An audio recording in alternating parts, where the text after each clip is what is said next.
everyone, did you watch my video on Kirkpatrick model? If yes, thank you so much. If not, the link of Kirkpatrick model, I have given it in the description box. Have a look at it because this particular video is in the sequence of that video. In the last video, we have seen what is Kirkpatrick model. The 4 levels of Kirkpatrick model, that is reaction, learning, behavior and results. And as I promised you, I have come up with the second video, that is how you can develop the feedback form using Kirkpatrick model. So let me explain you that how you can use the same Kirkpatrick model in your feedback, which will help you to measure the effectiveness of training. I'm Aparna and I build trainers. Before we get into Kirkpatrick model feedback form, I would like to share certain tips while developing feedback forms. First, the feedback form should be short and crisp. Please understand, once your participant will go through full day training programs, they will not have much time to fill up. However, that is very important for you.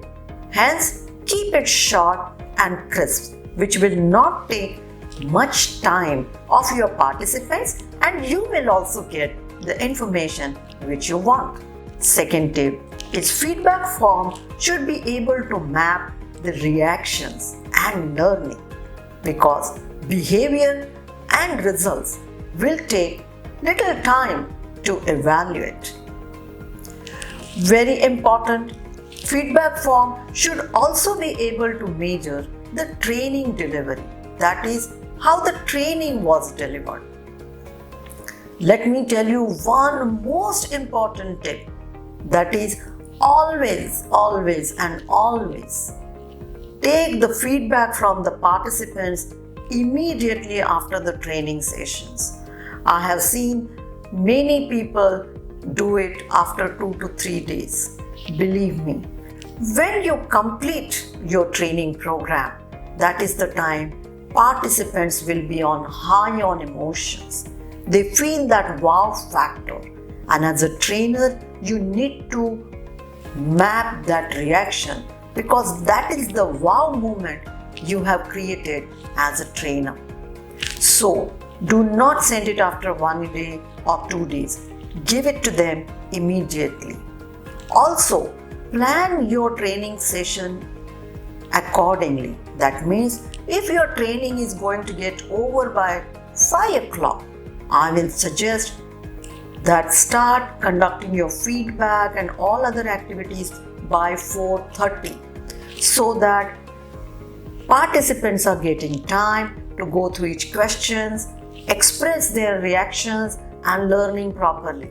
However, in my experience, I have seen many trainers do it maybe at 5 o'clock or 5:15, and in that you lose out on the important information. And the last very important point, design your feedback form in such a way that you should be able to quantify the results. You should be able to convert that particular information in the Excel format, so that after your training session, you can measure the effect and share it with the candidates or share it with your clients. It helps client to understand the effective delivery of training program, and that can help you to get the next order. Now, let's talk about how one can design the feedback form. The opening of the feedback form is generally name, company name, workshop name, date and other details, which will help you in future. Second, when we start from the second part, that is where we start looking at the reactions. Now look and read the information very carefully. The first question is, Was the subject of the program relevant to your needs and interests? Very much, to some extent, not much. How would you rate the program handouts? Of course, if it is applicable, sometimes we give certain workbooks, certain handouts, so they can also talk about the handouts. How did you find the delivery process? Perspective driven, interactive, experiential? How is it? Perspective means what? Sometimes trainers tend to give lot of their personal opinion, which may not be the right way of delivery. We as a trainer may have our perspective, but we also need to give some data, case studies which can support our perspectives. Another part in reaction. Look at the table carefully. How would you rate the program on the following parameters? Coverage, clarity, utility. So this is all about the program design part, because if we get some insights, you can also incorporate this program in future. Their feedback is very important for all of us. Let's look at this table, that is reaction. How would you rate the trainer? Now this is very specific about the trainer, because as we know, no matter the what kind of training program it can be, every trainer brings the personal style to the training program and which impacts the learning. Hence, mapping and measuring the trainer's effectiveness is also equally important. Look at this: communication, enthusiasm, subject knowledge, whether the trainer was approachable or not, that is friendliness. Another is very important is a time management. Did the trainer give you break on time? Did the training got over on time? Because for effectiveness of training, it is very important to look at the time management. Because no matter how great program you deliver, if participants are getting late, it impacts the training. And let me tell you another thing. When trainers know that they are going to get evaluated on these parameters, trainers consciously follow these parameters, and that works in favor of effectiveness of training. Now, another thing. How were the training facilities? Because training facilities includes training hall, projector, AV. Sometimes there is a possibility that trainer was good. Maybe even the training program design was good, but AC was not working. Mic had a problem, and this is going to impact the training. Hence, it is very important to map and measure the training environment, that is sitting arrangements, AC, stationery, everything. Now, let's have a look at level 2, that is learning. In learning, you can keep it open-ended because most of the participants want to express very openly. That is, what were the main learning points for you in this program? They can talk about certain pointers. For example, when I conduct programs on diversity and inclusion, they may write unconscious biases. They may write that I need to include people.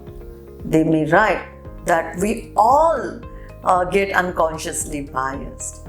And believe me, these learnings are very, very important. As I mentioned in the last session also, that when you are writing your learning objectives, it is also very important to map these learning objectives or learning outcomes with these wordings. If the learners, participants are also mentioning the similar words, then certainly we can say that learning effectiveness was high. Now, please mention at least 3 focus areas which could or should be covered This is not directly related to reaction or learning, but always map this because it will help you to either incorporate these pointers or in the next training session, it will help you to set the right tone that you may expect XYZ things. However, today's training program is focused on ABC things. It will help you to set the right expectations in the training program. Yes. Now we are going to talk about level 3, that is behavior. As we discussed in our last video also, behavior can be measured only after certain time. You may not be able to measure the behavior immediately. The human behavior is completely different. First, it will grasp through observation. Second, then we learn conceptually. Third, we may use certain techniques in our day-to-day life. And once we see the results, it will become the integral part of our behavior. So it takes time. I will suggest all the trainers to map this at least after 15 days or 1 month time. And you can do it on 2 levels. Let's have a look at the presentation. 2 levels are, first level is managers. You can ask and interview the reporting managers of the participants certain questions. Did the trainees put any of their learnings to use? Or are trainees able to teach their new knowledge and skills to other people? Or are the trainees aware that they have changed their behavior? Managers will give you a lot of insights. And in this, let's not expect 100% changes to happen. There might be slight few changes which we need to measure. Manager will also give you more insights on what are the things you can incorporate in the next training program. They may share certain case studies, scenarios which we can use it in the next training program. Now, you can also go and talk to the participants. Like, are you able to put any of your learnings to use? Ask them if you have given. For example, I was conducting one program on leadership and I gave them how to use a feedback. One tool was given was a sandwich feedback. I asked them, are you using sandwich feedback? And they happily replied, yes, and I'm using it everywhere. Isn't it wonderful? Then, are you able to see changes in your behavior?